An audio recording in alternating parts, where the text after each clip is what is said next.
Okay, fight fans, special guest, friend to the room, 4-division world champion, star in the sport of boxing, Mr. Adrien Broner. He's back. What's up, champ? Hey, nothing, chilling. Good to see you back. Thanks for joining us. Saw the last Instagram post, ripped up.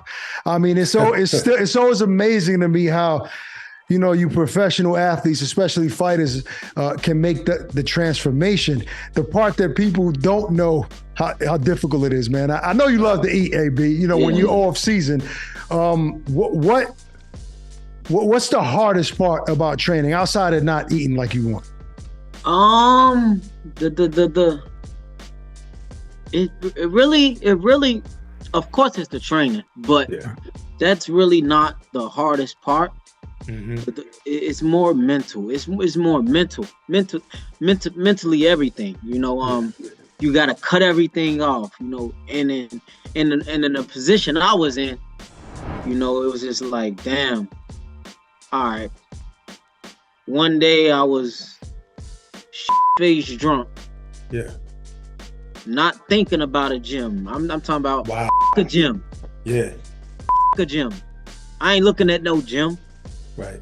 And what happened was, I actually just told this story not too long ago.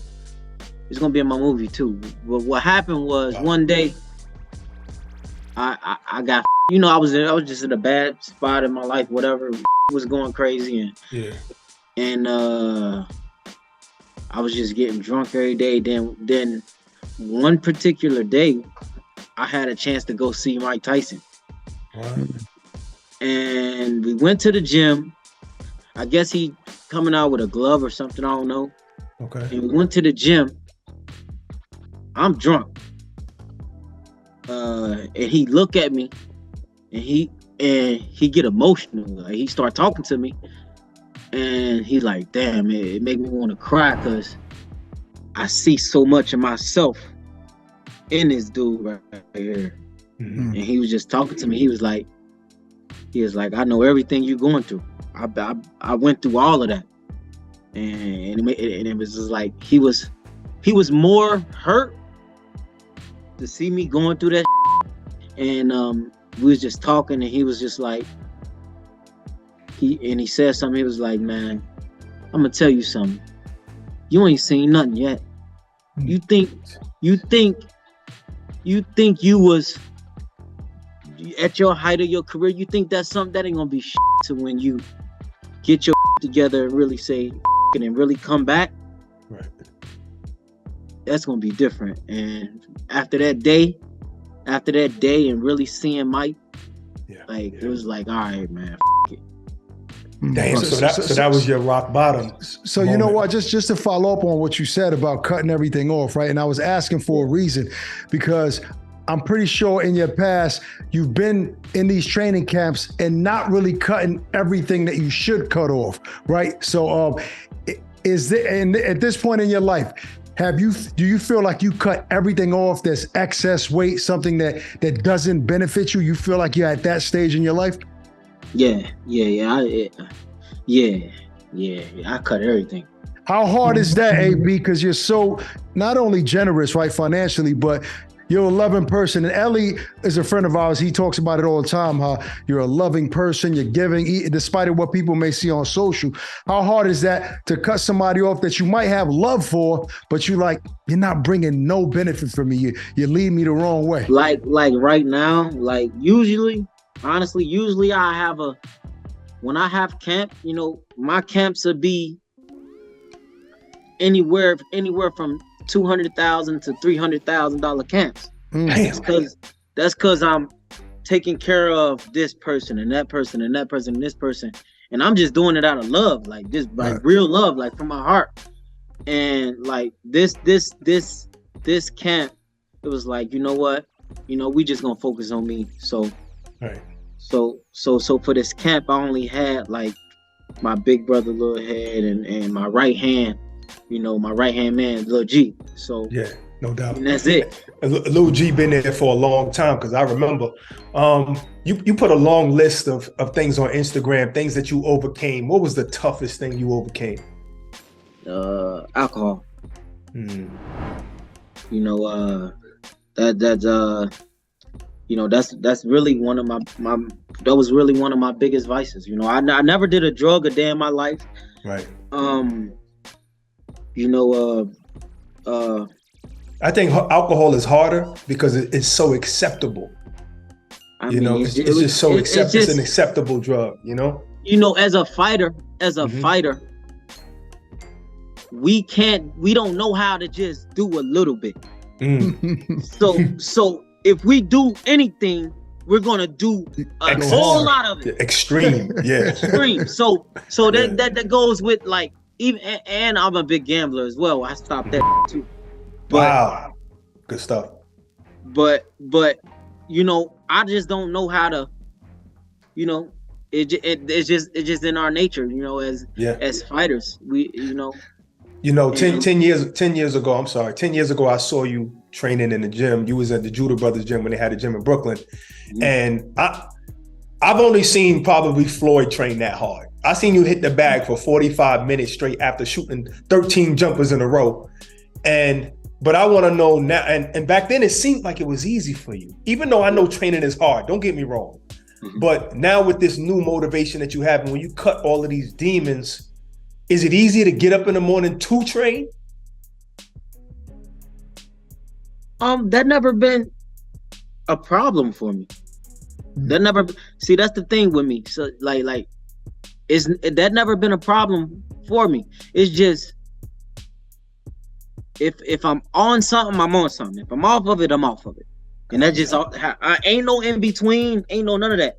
So you go just as hard out the gym as you go in the gym. Like, I'm out the gym, I'm gonna be way out the gym. Yeah, if I'm out the gym, I'm out the gym. like for real, I'm 100%. And keeping it on it. Yeah. And I think, you know, this time it was probably the toughest for me because I went from, you got to think, I went from every day. No, this is every day. I went from every day. Damn. Not skipping days. I'm talking about every day. Damn. You know, of course, every day I talk to Al Heyman. Every day I'm texting Al Heyman, and he's sending me money every day. It went from 5,000 a day, 10,000 a day, to 2,500 a day, 1,500 a day, 1,000 a day, 750 a day, 500 a day, and then it got to $250 a day, and then it was like, Then it was like, hey. Now, I ain't took no check from this. Now he'll tell me, okay, this what you making, da-da-da. I ain't took no check in the last six fights. I know I got money. Where so money? You're saying that this is money now. He's not loaning you. This is money. This is your money. This is my money. Right. He's helping you not spend it all. Is that what it is? This is my money. So I'm like, I know I got money, but it'll get times, and you know, it'll just be one of them days. And you know, me and Al relationship is different than these other fighters, man. Like, so when I talk to him how I talk to you. Wow. Like, look, my like, hey, if you hear me, no, I'm serious. If you hear me talk to Al, like, this the way we communicate, and because, I mean, that's just me. When's the last time you spoke to Al, I could tell you, Al will call me any day. He'll call right now. You know. So all right. So you guys still talk even since you did the deal with BLK Prime. You and Al still stay in communication. Man, listen, bro. Me and our relationship is totally different. Man. So despite what people may think, your relationship is still solid with him. But how much money does Al still owe you? I'm just curious. Throw a number out there from all of the fights and everything that you've, earned. Man. I don't know. No, but let him throw a number. I told that. I said, that money. I'll go make my own money. So now we got a new. Do you mean that though? I mean, like, if there's still money owed, don't you feel if it's owed to you, you should get it? Hey, listen. I'll tell you this, and I'll tell anybody this. Al did for me and changed my life, you know. So I don't care. I don't care about that because I'm a hustler, bro. Right. If I can listen, I never been a type that'll just sit around and be broke. I know how to go make some money. Right. Right. Everybody like, damn, how did he retire like that? I know he still got a no. I was making millions off the NBA, but that's another conversation. But I'm just saying, I'm a hustler, bro. Mm-hmm. You feel me? I come on, bro. Like, man. So now we seeing the new AB. He's a hustler, but he's gonna hustle the right way. You know what I'm saying? For sure. But 100%. But like right now is like, man, I had to really sit back, like, damn. And after that day with Mike, right? Right. After that day, I was staying in a hotel room every day for the past 3 years, 2 years. What? I just been going. It's been crazy, but wow. But I went back to the hotel. I looked in the mirror and I was like, man. I was just like, for real, you know. And somebody who really helped a lot with me getting back is my Uncle Kevin, man. You know, Coach Cunningham. You know, yes. To me, me and him, we got a different relationship. You know, once again, I say this when I say like me and Al got a different relationship than him and other fighters, and right. But it's just I don't know. I don't know. I come off different with people, and with Coach Kev, with Uncle Kev, he been around me since I was 6-8 years old. Mm-hmm. So we know each other. So I'm not gonna lie. It's been a time in this whole camp where it was like that told me I ain't gotta do this. I can go chill at home and go get on my boat. So y'all been getting into it in camp, but that it's because it's been times. It's been times, but it's like, and then it was like we went like probably it went like a week because I'm not gonna lie, I cut off and then I relapsed, and then it was like, all right, cut it back off. Then it went from me drinking every day to me only drinking on the weekends. Mm-hmm. And then when he come pick me up, it'd be like Monday, right? So I know I gotta run 5 miles on Monday.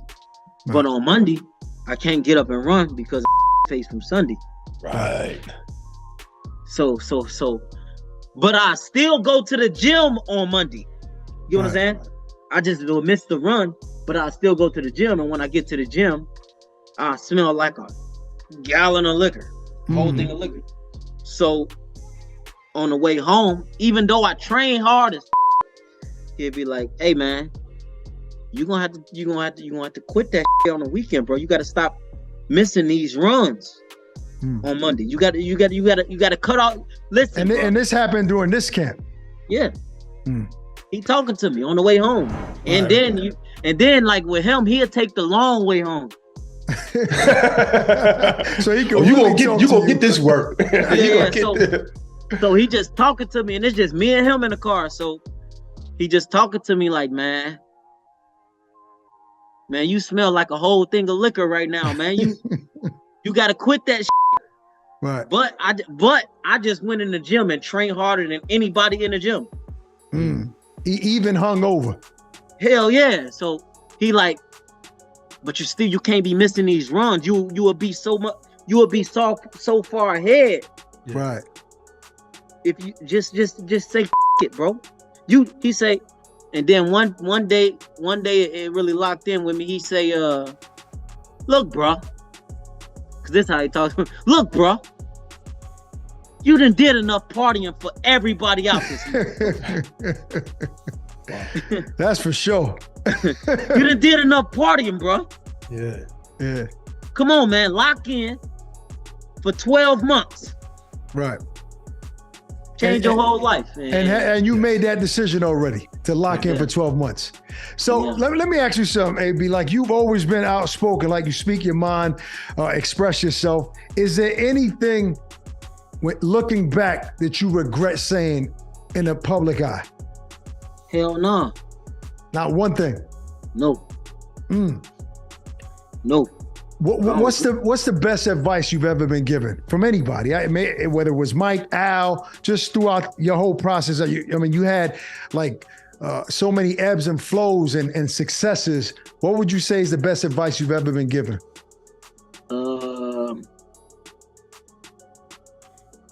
Something my mama said.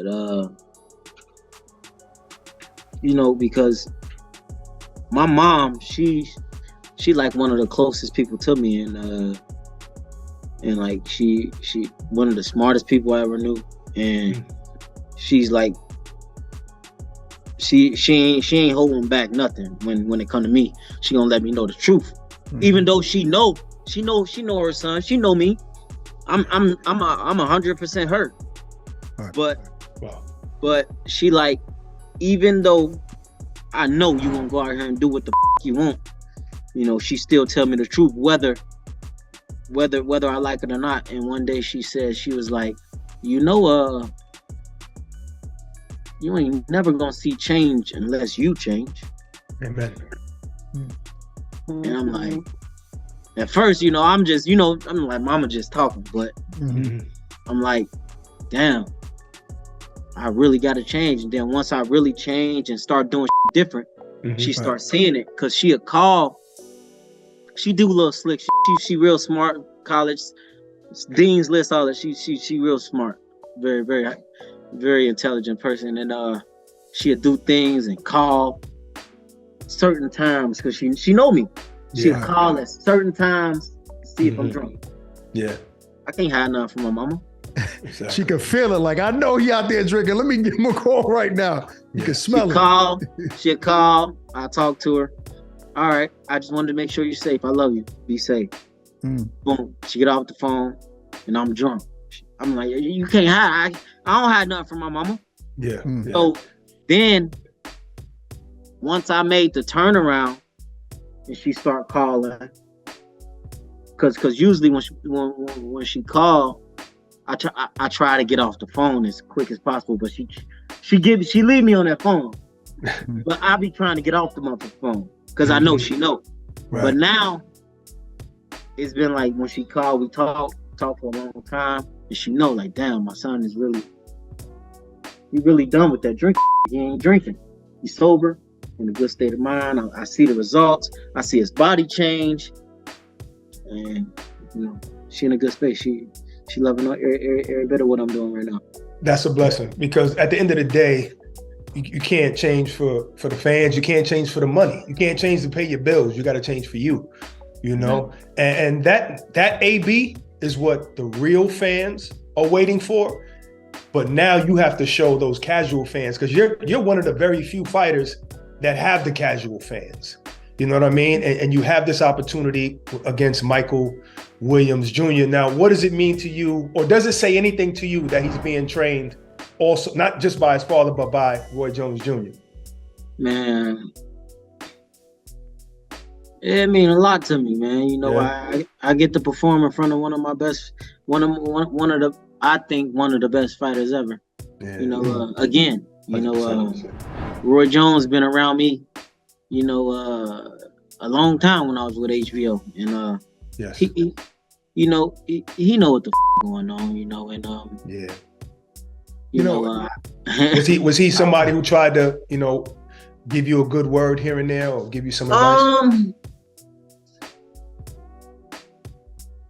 When I used to talk to Roy, he used to talk to me a lot, but I don't think at that time I wasn't as wild as I got.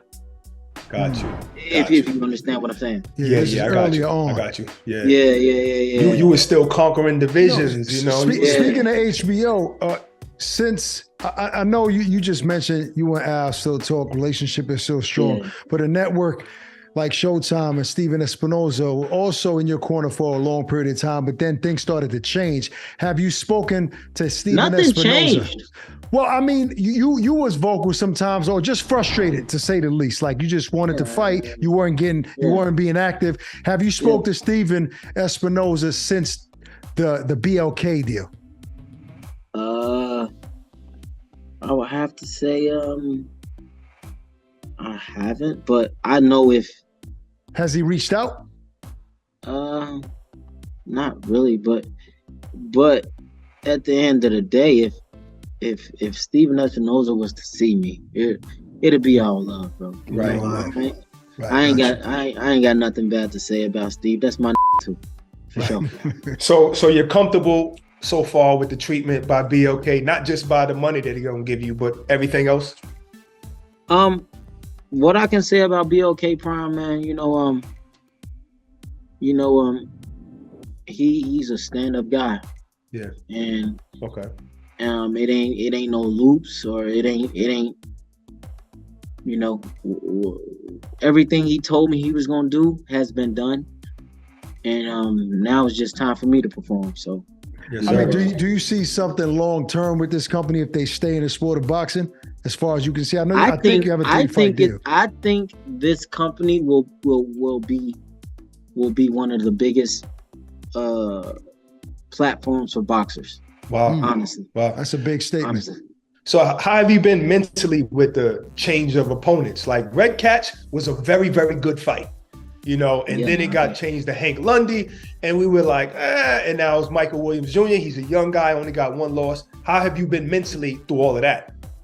Man, I've been training so damn hard. I don't care who on the other side of the ring. Honestly, it's just like, man, like I know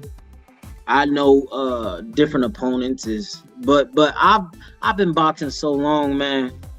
Of course, strategies change and that, but I've been boxing so long, and I've been in front of so many different styles and like that. Once I get in there and make my adjustments, I'll be all right, man. It's second nature to you. I mean, this is what you've been doing your whole life. Now, I like to ask my guests sometimes if you had complete control of your next 3 opponents, and this is after Williams, assuming that you get this victory, what's your hit list look like? Your next 3 opponents moving forward in 2023, 2024. I ain't gonna lie to you. I'm really not worried about that. My main focus right now is Michael Williams Jr., bro. Anything after that, comes after that. You can ask me, then I'll probably give you names. But right now, I'm so focused on little Michael, man. No, I feel you. But we all got to plan ahead, and I guess people want to know what's on the horizon for you. But I feel what you're saying. I want to just bring this up, and I know you answered this a million times, AB, but not on this platform. We know how close you are with Tank. I know you're cool. You're cool with Ryan. I know you're cool. No, but this not. Hold on. I'm not done. This is not what I'm asking. I know you predicting that win, but before this last fight, before Tank's Hector Garcia win, he had issues, open cases and all that, and you done seen it all. Like, what advice did you give, if any, to Tank to get through that little rough time with legal issues so he can focus on a fight? What did you tell him? And if not, what would you have told him?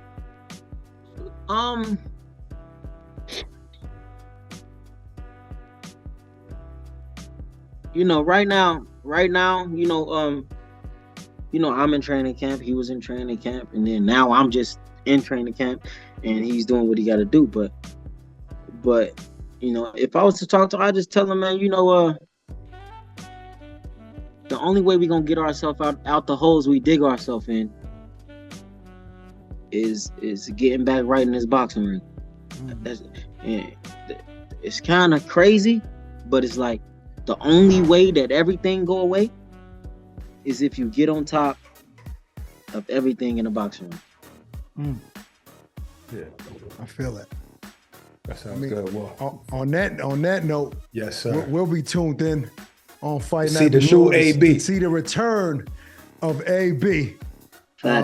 Thanks for taking the time as always, champ. Good talking to you. It's been a long time. I think last time we talked to you was at thisis50.com. Barak, what's that? 5 years ago, 4.5 years ago. It's a long time. So let's make it a more often chat with us, brother. Hey, I really don't with a lot of who do like this, but I I y'all. So appreciate anytime, man. We appreciate that, brother. Thank you, brother. Good luck and see you soon, bro. Yes, sir. God bless you, man. All right, God bless y'all. Introducing the new DAZN Boxing Show podcast. No matter the time or the place, getting your boxing content has become easier than ever. Tune in as we give you exclusive insights, predictions, fight night recaps, and more alongside the biggest names in the game. All for free. Available globally every Thursday across all audio streaming platforms and with new episodes dropping weekly to give you the latest news. Just type in the DAZN Boxing Show podcast, listen in, and enjoy.